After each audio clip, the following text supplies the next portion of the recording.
Paz do Senhor Jesus a todos. Vamos ler Juízes capítulo 12. Então os homens de Efraim foram convocados, passaram para Zafon e disseram a Jefté: por que você foi lutar contra os filhos de Amon e não nos chamou para ir com você? Por causa disso vamos queimar a sua casa com você dentro dela. Mas Jefté respondeu: eu e o meu povo tivemos uma grande discussão com os filhos de Amon. Chamei vocês, mas vocês não me livraram das mãos deles. Quando vi que vocês não iam me livrar, arrisquei a minha vida e fui lutar contra os filhos de Amon, e o Senhor os entregou nas minhas mãos. Então, por que vocês estão vindo hoje para lutar contra mim? Jefté reuniu todos os homens de Gileade e lutou contra Efraim. Os homens de Gileade derrotaram os efraimitas, porque eles tinham dito: vocês, gileaditas, que moram no meio de Efraim, Manassés, são desertores de Efraim. Porém, os gileaditas tomaram os vales do Jordão que conduzem a Efraim. E quando algum fugitivo de Efraim dizia: quero passar, os homens de Gileade lhe perguntaram: você é efraimita? Se respondesse que não, os homens de Gileade lhe diziam: então diga Shibolete. Se ele dizia Sibolete, não podendo pronunciar corretamente a palavra, e eles o agarravam, matavam nos vales do Jordão. Assim, naquele tempo, foram mortos 42.000 efraimitas. Jefté, o gileadita, julgou Israel durante 6 anos. Ele morreu e foi sepultado numa cidade de Gileade. Depois de Jefté, quem julgou Israel foi Ibsã, que era de Belém. Ele tinha 30 filhos e 30 filhas, e Ibsã deu as filhas em casamento a homens de fora. E de fora ele trouxe 30 mulheres para os seus filhos. Ibsã julgou Israel durante 7 anos. Então morreu e foi sepultado em Belém. Depois de Ibsã veio Elon, o Zebulonita, que julgou Israel durante 10 anos. Quando Elon, o Zebulonita, morreu, foi sepultado em Aijalon, na terra de Zebulon. Depois de Elon, quem julgou Israel foi Abdom, filho de Hilel, o piratonita. Ele tinha 40 filhos e 30 netos, que cavalgavam 70 jumentos. Abdom julgou Israel durante 8 anos. Então Abdom, filho de Hilel, o piratonita, morreu e foi sepultado em Piratom, na terra de Efraim, na região montanhosa dos Amalequitas. Capítulo 12 de Juízes fala aí do final da vida de Jefté. Nós vimos a vitória que Deus deu a ele, nós vimos o voto precipitado e até abominável que ele fez, e onde ele sacrificou a sua filha. Mas agora a gente vê um conflito interno na nação de Israel. A gente vê que em Juízes eles estavam se defendendo contra os inimigos externos, os povos daquela região. Deus levantava os juízes debaixo da unção do Espírito Santo para vencer essas guerras, mas agora há uma guerra de tribo com tribo. Na verdade, a tribo de Efraim, uma das maiores da nação de Israel, inclusive em alguns momentos a própria nação é chamada de Efraim, devido à relevância dessa tribo. A tribo de Efraim já havia demonstrado uma certa rivalidade, descontentamento, quando Gideão ele venceu a guerra e eles não foram convocados. Mas Gideão apaziguou, entrou em acordo com eles. Mas agora a coisa piorou. Você percebe quando uma raiz de amargura, uma raiz de inveja, uma raiz inclusive de orgulho não é bem tratada, a questão vai aumentando. Agora os efraimitas não apenas ficaram irados com Jefté por não ter sido convocado para a guerra, como ameaçaram queimar Jefté, a casa dele e ele dentro. É algo bem sério, né? Foi uma ameaça de morte aí no capítulo 12 de Juízes. A Bíblia diz que aquele que odeia, ele é assassino. Então a gente começa a odiar e desejar o mal, isso vai crescendo.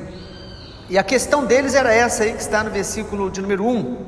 Eles disseram: por que vocês foram lutar e não nos chamou para ir com você? Nós vamos queimar sua casa com você dentro dela. Havia uma ameaça terrível, movida aí por várias razões. O fato é que Efraim, eles se sentiram ressentidos porque eles não foram convocados para a guerra. Mas na verdade eles só se incomodaram quando eles viram a vitória. Ou seja, quando eles viram o resultado que Deus tinha dado para Jefté e os gileaditas, inclusive, né? Os de Gileade, eles eram meio que um braço de Efraim.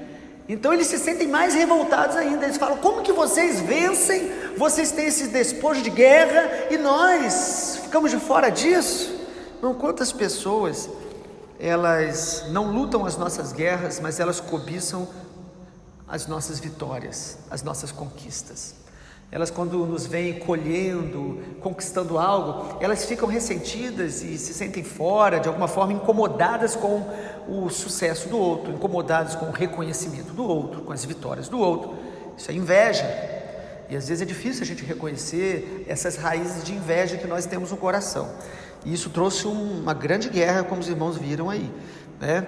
A grande questão foi que, diante deste conflito já estabelecido, para poder até se guardar e se proteger, os gileaditas eles usam uma estratégia.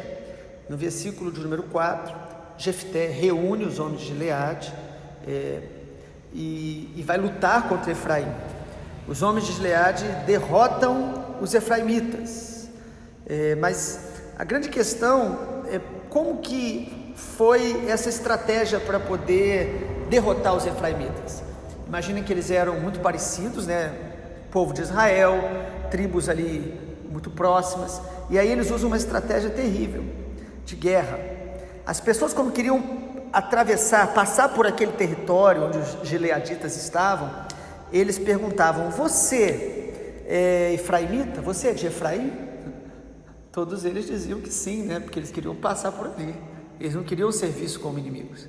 Mas aí eles tinham um código, uma maneira de descobrir se era ou não era. Eles mandavam eles pronunciar a palavra cibolete, que significa espiga de milho. E quando eles iam falar, os efraimitas, eles tinham um sotaque que eles não conseguiam pronunciar esse som do cibolete, versículo 6.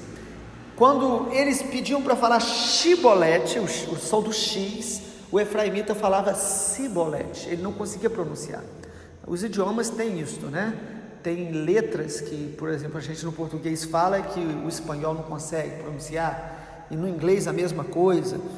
Então aqui houve um sinal para distinguir quem era da outra tribo, e quem não era dos gileaditas era morto naquele mesmo momento. Irmãos, que quadro terrível.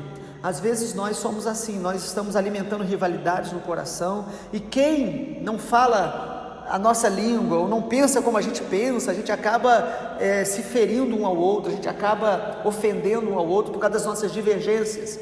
Perceba que no tempo dos juízes, a nação de Israel ainda era unida, ainda era um povo só, mesmo sendo 12 tribos. A divisão das tribos vai acontecer no tempo pós-Salomão.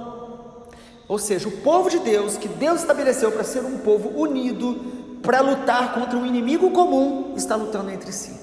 Irmãos, o capítulo 12 de Juízes nos mostra que quando o nosso coração começa a ser contaminado pela apostasia, são estes os sentimentos que vão nos dominar: inveja, rivalidades, ressentimentos,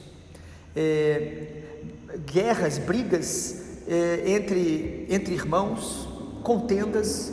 Esse quadro de Juízes é o quadro que nós temos que perceber e lutar contra ele na nossa vida, porque a Bíblia diz que no final dos tempos nós vamos ver reinos contra reinos, o ódio, rivalidade crescendo, os inimigos das pessoas serão os da sua própria casa.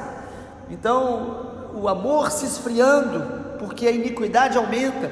Juízes, esse tempo de apostasia nos ensina a guardar o nosso coração.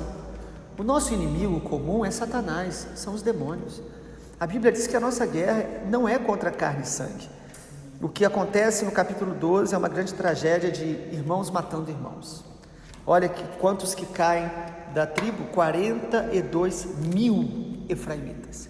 E a tribo de Efraim, depois daqui, nunca mais teve a grande força que ela já teve.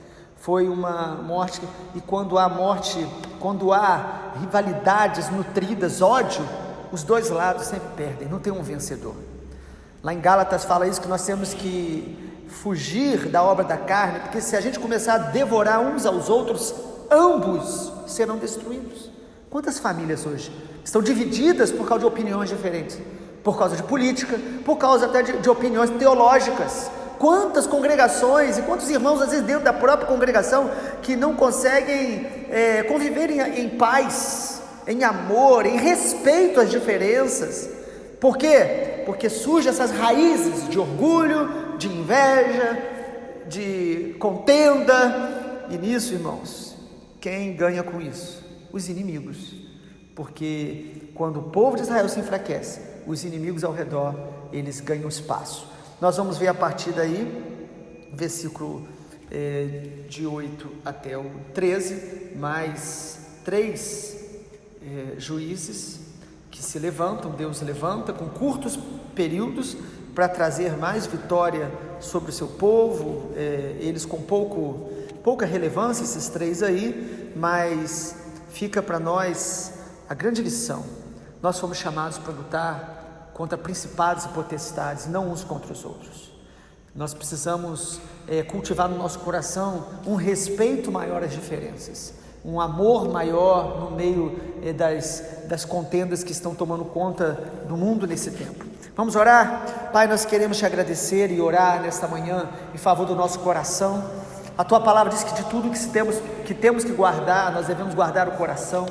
Que o Senhor possa nos sondar com a tua palavra, que nós não venhamos a ser como essa tribo de Efraim, que por orgulho, inveja e também ressentimentos se levanta ameaçando a Jefté e aos gileaditas por causa das vitórias que eles tiveram sem chamá-los. Que nós também não sejamos como os gileaditas que se levantam para também matar, e que o ódio e esse tipo de rivalidade não venha tomar conta do nosso coração. Pai, a nossa oração é que, como povo de Deus, possamos ser unidos, mesmo com as nossas diferenças teológicas, mesmo com pontos de vista diferentes, nós possamos ser unidos em Jesus e, olhando para o Senhor Jesus, preservamos a unidade do Espírito.